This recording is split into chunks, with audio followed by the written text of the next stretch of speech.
నమస్తే, welcome to 99 TV. Democratic republic of Balochistan అంటే ఏంటి? డిఆర్బి. స్వతంత్ర దేశంగా బలూచిస్తాన్ తాను ప్రకటించుకోవటమే కాదు, ఇప్పటికే ఐక్యరాజ్య సమితికి భారతదేశానికి కూడా లెటర్స్ రాసింది. మనకి ప్రవాసంలో అవకాశం ఇవ్వండి, ఇక్కడి నుంచి ప్రభుత్వం నడుపుకుంటామని చెప్పి కూడా సంప్రదింపులు జరపడం మొదలెట్టింది. ఇన్ఫ్యాక్ట్ బలూచిస్తాన్ స్వతంత్ర పోరాటం, స్వతంత్ర ఆకాంక్ష, ఆ స్వేచ్ఛావాయువులు పీల్చుకోవాలనే తపన ఇవాటిది కాదు, 1948 నాటిది. దానిలోకి ఇంకోసారి వెళ్దాం.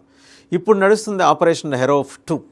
ఏం చెప్పింది బలూచిస్తాన్? ఇక్కడ బలూచిస్తాన్ లిబరేషన్ ఆర్మీ 71 దాడులు చేస్తానంది 51 స్థావరాల మీద. అందులో జైల్స్ ఉన్నాయి, పోలీస్ స్టేషన్స్ ఉన్నాయి, అండ్ హాస్పిటల్స్ లేవు, కానీ ఆర్మీ స్థావరాలు ఉన్నాయి, సైనిక స్థావరాలు ఉన్నాయి, కీలకమైన ఆయుధాగారాలు ఉన్నాయి. వీటన్నిటి మీద దాడులు చేస్తాం, మా బలుచి యోధుల్ని విడిపించుకుంటాం. ఇన్ఫ్యాక్ట్ ఈ గడిచిన 2 మాసాల్లో జరిగిన దాడుల్లో ఆత్మాహుతి దాడుల కారణంగా బలుచి లిబరేషన్ ఆర్మీకి చెందిన మహిళా యోధులు వాళ్ళు ఒక 150 మందిని చంపేశారు. ఇంటర్న్ బలుచి లిబరేషన్ ఆర్మీకి చెందిన 130 మందిని పాకిస్తాన్ సైన్యం హతమార్చింది. సో ఇవాళ ఏం చేశారు, ఒక 17 మంది సైనికుల్ని, పాకిస్తాన్ సైనికుల్ని బలుచి లిబరేషన్ ఆర్మీ పట్టుకుంది. అందులో 10 మందిని విడిచిపెట్టింది, ఇంకొక 7 తమ దగ్గర అట్టే పెట్టుకుని బలుచి యోధుల్ని అప్పగిస్తే ఆ ఒప్పందం ప్రకారం మీరు ఎంతమందిని అప్పచెబితే అంతమందిని మేము వెనక్కిస్తాం. వాళ్ళు ఏం చేయాల. డెమోక్రటిక్ రిపబ్లిక్ ఆఫ్ బలూచిస్తాన్ అనే స్వాతంత్ర ఆకాంక్ష ఊపిరి పోసుకొని ఈరోజు లెక్కేస్తే కనుక 78 సంవత్సరాలు. ఈ 78 సంవత్సరాల నిరంతర పోరాటం తర్వాత కూడా పాకిస్తాన్, ఆ ప్రాంత ప్రజల ఆకాంక్షలు, ప్రత్యేకించి 33 తెగల గిరిజనులు ఉంటారు. అందరూ ఇస్లాం ఆచరిస్తున్నప్పటికీ ప్రతి తెగకి ఒక ఆచారం, ఒక సంప్రదాయం, ఒక నాగరికత ఉన్నాయి. వీళ్ళు పంజాబ్ ప్రాంతం వాళ్ళు అనుకున్న నాగరికత కన్నా వీళ్ళ దగ్గర ఎక్కువ నాగరికత ఉంది, వనరులు ఉన్నాయి. చైనా కన్నా అందుకే కదా మీకు గ్వాదర్ పోర్ట్ మీద పడింది. ఎందుకు? అది బలూచిస్తాన్ ప్రాంతంలో ఉంది. సహజ వనరులు ఉన్నాయి, అక్కడ రేర్ ఎర్త్ మినరల్స్ ఉన్నాయి, మ్యాగ్నెట్స్ ఉన్నాయి, అండ్ ఇంకా చెప్పుకోలేనంత ఖనిజ సంపద అక్కడ ఉంది ఎక్స్ప్లోర్ చేయాలంటే. ఈవెన్ గ్యాస్ రిజర్వ్స్ కూడా ఉన్నాయంట. సో న్యాచురల్గా చైనా అక్కడ కన్నుపడింది కాబట్టి గ్వాదర్ పోర్ట్ కట్టింది. అక్కడి నుంచి తన వాణిజ్య అవసరాల కోసం ఆ మార్గాన్ని, ఆ సముద్ర మార్గాన్ని వినియోగించుకోవాలనేది కూడా చైనా ఆలోచన చేసుకుంది ప్రభుత్వంతో ఒప్పందం. కానీ ఇవాళ పాకిస్తాన్ ప్రభుత్వానికి పెద్ద సే లేదు అక్కడ. అక్కడికి రావాలంటేనే గజగజ వణికే పరిస్థితి పాకిస్తాన్ సైన్యం. ఎందుకంటే మహిళా లిబరేషన్ ఆర్మీ యోధులు వాళ్ళందరూ పెద్ద పెద్ద చదువులు చదువుకున్న వాళ్ళు, ఇంజనీర్లు ఉన్నారు, డాక్టర్లు ఉన్నారు. ఈరోజు అక్కడ జనరల్ సర్జన్స్ 10-15 మంది BLAలో ఉన్నారు. అంత పోరాట పట్టి ముందు వాళ్ళకి మేధో సంపత్తి ఉంది. వాళ్ళకి లేనిది ఏంటంటే స్వేచ్ఛ. పాకిస్తాన్ ప్రభుత్వంలో వాళ్ళకి స్వేచ్ఛ లేదు. వాళ్ళని ద్వితీయ శ్రేణి కన్నా కూడా ఘోరమైన తృతీయ శ్రేణి పౌరులుగా చూస్తూ వస్తున్న పరిస్థితి అక్కడ కనిపిస్తూ ఉంది. సో ఈ క్రమంలో ఇంకేం చేశారు అంటే వాళ్ళు తిరగబడ్డారు. వాళ్ళు ఒక పకడ్బందీ వ్యూహం పన్నారు. ఎలా? ఒక ఒత్తిడి తీసుకొస్తున్నారు. ఏది? హెరోఫ్ 2 పేరుతోటి దాడులు చేస్తాం. ఎలాగా? క్వెట్టా నగరంలో 14 దాడులు చేశారు. రాకెట్ లాంచర్స్ తోటి గ్రెనేడ్స్ వేసి దాడులు చేశారు. అతలాకుతలం చేస్తున్నారు ప్రభుత్వ వ్యవస్థని. ఒక జిల్లాలో అయితే మొత్తం ఉన్న జైల్స్ని, పోలీస్ స్టేషన్ని మొత్తం ఖాళీ చేశారు. ఆయుధాలు ఎత్తుకెళ్ళిపోయారు. కొంతమందిని బందీలుగా పట్టుకెళ్లారు. ఈ దాడుల్లో వాళ్ళు కూడా చనిపోతున్నారు. బలూచి లిబరేషన్ ఆర్మీ యోధులు కూడా చనిపోతున్నారు. కానీ లెక్క చేయట్లా.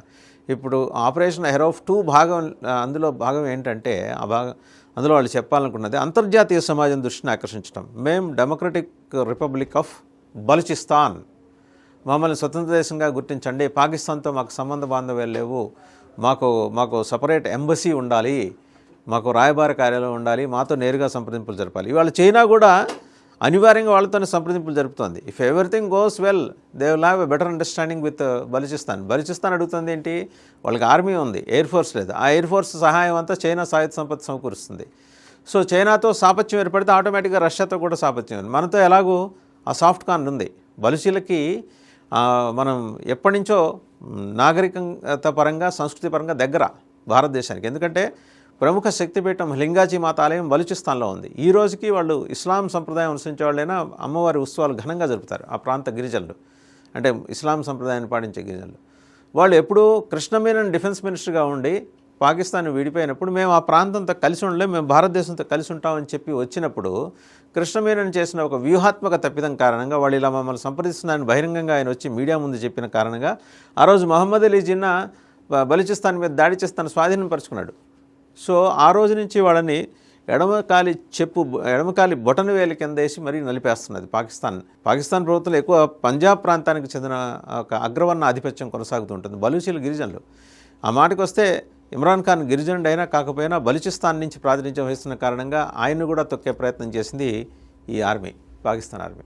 సో ఇన్ని రకాల ఇబ్బందులు ఉన్నాయి. ఈరోజు చైనా గ్వాదర్ పోర్ట్ తోటి చేసుకున్న గ్వాదర్ పోర్ట్ నిర్మించింది. గ్వాదర్ పోర్ట్ నిర్వహణ బాధ్యతలంతా బలూచీలు తీసుకుంటామని చెప్పేసి వాళ్ళు చెప్పిన దానికి చైనా సూత్రప్రాయంగా అంగీకరించింది. పాకిస్తాన్ ఎప్పుడైతే ఈ వ్యవహారం చూసి ఆందోళన పడిందో ఒక భయం కూడా పట్టుకుంది, రేపొద్దున చైనా సపోర్ట్ మనకు ఉండదేమో. ఎందుకంటే గ్వాదర్ పోర్ట్ ద్వారా అపారమైన ఖనిజ సంపద తరలిపోతోంది.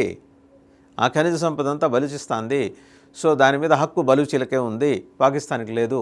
బలూచిస్తాన్ ఎప్పుడైతే విడిపోయింది అని అఫీషియల్గా ప్రకటన వస్తుందో, ఇవాళ కాకపోతే రేపే రావాల్సిన పరిస్థితి అక్కడ కనిపింది. ఒక పక్క ఖైబర్ పఖ్తూన్ఖ్వా డిసోసియేట్ అయిపోయింది ఆల్రెడీ పాకిస్తాన్ తోటి. సో ఖైబర్ పఖ్తూన్ఖ్వా, బలూచిస్తాన్, వెంబడే సింధుస్థాన్ నేను స్వతంత్ర దేశంగా విడిపోతానని ఎప్పటి నుంచో చెప్తుంది. ఇక మిగిలింది ఏంటి? పంజాబ్, ఇంకా 2-3 చిన్న ప్రాంతాలు, పాక్ ఆక్యుపైడ్ కాశ్మీర్. ఏం బావుకుంటాడు, ఏం సాధిస్తాడు Syed Hasim Munir, field marshal alias field marshal. ఈ క్రమంలో సయ్యద్ హసీం మునీర్ పాచికీసరాలని ప్రయత్నం చేస్తున్నాడు అమెరికా ద్వారా. అమెరికా బలూచిలను భయపెట్టాలని చూస్తే ఎక్కడ ఉండాలి? అమెరికా ఏం అడుగుతోంది? పాకిస్తాన్లో నాకు 2-3 మిలిటరీ బేసులు కావాలంటుంది. ఆల్రెడీ పాకిస్తాన్ వాళ్ళకి అనుకూలమైన ప్రాంతం భౌగోళికంగా అమెరికాకి. ఇంకా ఇతర అక్కడి నుంచి ఇస్లామిక్ నేషన్స్ మీద ఎక్కడైనా దాడులు చేయాలన్నా, మధ్యప్రాచ్యం మీద గురి పెట్టాలన్నా పాకిస్తాన్ భౌగోళిక పరంగా వాళ్ళకి చాలా అనుకూలంగా ఉండేది. కానీ పాకిస్తాన్ కంట్లో నలుసులాగా, చెవిలో జోరీగలాగా తయారైంది బలూచిస్తాన్. బలూచిస్తాన్తో పెట్టుకుంటే వాళ్ళు సైనికులే చచ్చిపోతున్నారు, పాకిస్తాన్ సైనికులు. పాకిస్తాన్ జనరల్స్కి ధైర్యం లేదు అక్కడికి పోవటానికి, బలూచిస్తాన్కి. ఈరోజు డెమోక్రటిక్ రిపబ్లిక్ ఆఫ్ బలూచిస్తాన్ ప్రకటించిన ఆపరేషన్ హెరోఫ్ 2 కనుక సక్సెస్ అయిందంటే బహుశా అతి కొద్ది కాలంలోనే బలూచిస్తాన్ని స్వతంత్ర దేశంగా మనం చూడొచ్చు.